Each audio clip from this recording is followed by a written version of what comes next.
Hello welcome to 1000 media. This is Narasimha.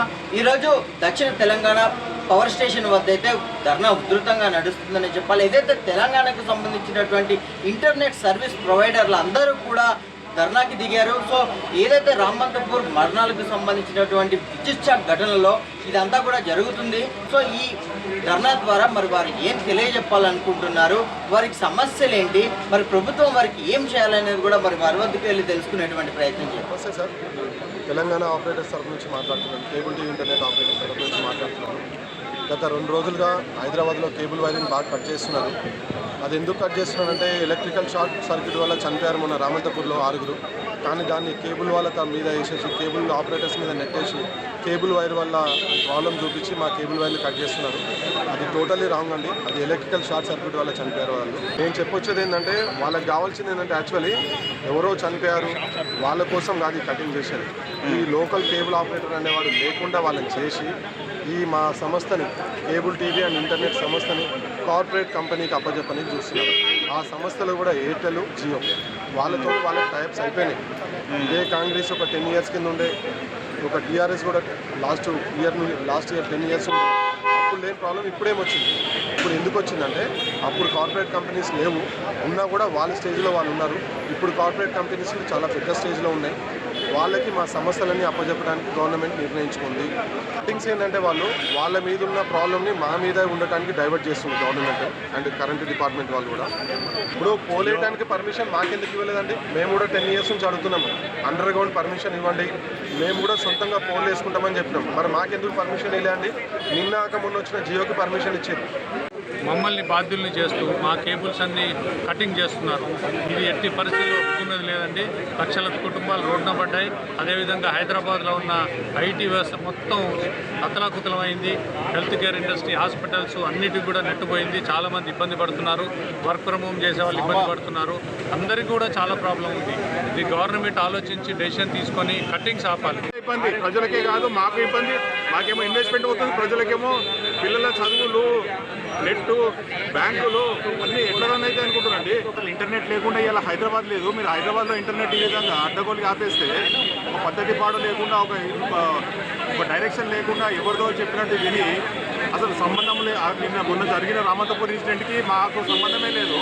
అది అసలు మా ఫైబర్లో కరెంటు రన్నే కాదు, అసలు పవర్కి సంబంధమే లేదు. అసలు గవర్నమెంట్ ఉద్యోగాలు ఇస్తలేదు, కనీసం బతికే వాళ్ళని ఈ విధంగా మీరు ఇట్లా చేస్తే రేపటి దిన ఇలా ఇక్కడ ఉన్న అందరూ ఎట్లా బతుకుతారండి? ఇది చాలా వరస్ట్. దీన్ని తీవ్రంగా అందరం కలిసి ఖండిస్తున్నాము. అసలు ఒక పద్ధతి పాడు, ఒక డైరెక్షన్ అంటూ లేకుండా పనిచేస్తున్నారు. కొంచెం చూడండి మీరు ఏం చేస్తున్నారు. ఇలా చూడండి, కోట్ల రూపాయల నష్టం అందరు కేబుల్ ఆపరేటర్లకి ఇలా జరుగుతుంది. దీనివల్ల ఆ కోట్ల రూపాయలు ఎవరిస్తాడండి? ఇలా రోడ్ల మీద కేబుల్ అన్నీ పడిపోయినాయి. ఆ కేబుల్ దొరకాలంటే కష్టము, అతిథి కష్టము. మీరు ఏ విధంగా మీరు దాన్ని రికవర్ చేద్దామంటే ఇప్పుడు అన్ని కనెక్షన్ చేయాలంటే మినిమం 1 month పడుతుంది. ఆ 1 month వరకు ఇంటర్నెట్ లేకుండా హైదరాబాద్లో ఎవరైనా బతకగలుగుతారంటే హైదరాబాద్లో ఏ ఆలోచనతో మీరు అట్లా చేస్తున్నారు? ఎవరు చెప్పేవాళ్ళు లేరా మీకు? అసలు ఏ డైరెక్షన్ మీరు ఏ విధంగా వెళ్దామనుకుంటున్నారు? రామంతపూర్లో జరిగిన ఘటన కేబుల్ వైర్కినో కరెంట్ షార్ట్కి ఎటువంటి సంబంధం లేదు. అసలు ఫైబర్ వైర్లో ఎలక్ట్రిసిటీ అనేది పాసింగే ఉండదు.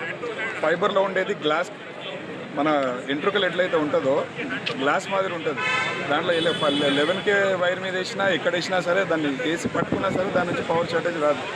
సో ఈ ఫైబర్ వల్ల కానీ కేబుల్ వల్ల కానీ ఎటువంటి ఇది జరగలేదు అక్కడ. ఇది కేవలము ఎలక్ట్రిసిటీ డిపార్ట్మెంట్ వాళ్ళ ఫెయిల్యూర్ని వాళ్ళు కప్పిపుచ్చుకోవడానికి కేబుల్ ఇండస్ట్రీ మీద, ఇంటర్నెట్ ఇండస్ట్రీ మీద దాన్ని డైవర్ట్ చేస్తున్నారు. సో ఇదంతా చూస్తుంటే ఎట్లా ఉంది అంటే, పెద్ద కంపెనీలు ఉంటాయి కదా, corporate companies like Jio, Airtel, ఈ కంపెనీలకి ఫేవర్ చేయడానికి గవర్నమెంట్ చూస్తున్నట్టు ఉంది. ఆప్టికల్ ఫైబర్లో పవర్ అసలు పాసే కాదు. అది మీద పడ్డా, ఇక్కడ కరెంట్ మీద పడ్డా కూడా అసలు కరెంట్ షాక్ అనేది పడినది.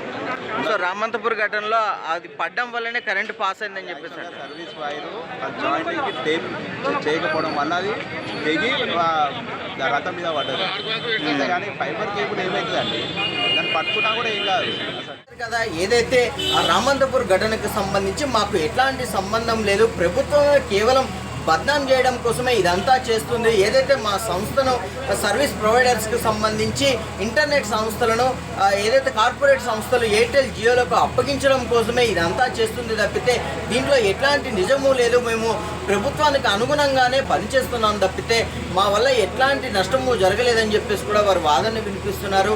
సో ఈ వాదనల మధ్య మరి ప్రభుత్వం ఏం తేల్చనుంది, మరి ఈ సర్వీస్ ప్రొవైడర్లకు సంబంధించి కానివ్వండి, తెలంగాణ రాష్ట్ర ప్రభుత్వానికి సంబంధించి కానీ ఎట్లాంటి చర్చలు ఉంటాయి, మరి ఎలాంటి ప్రతిపాదనలు తెర మీదకి వస్తాయన్నది కూడా ఇక తెలియాల్సి ఉన్న నేపథ్యంలో చూస్తుండండి 1000 మీడియా.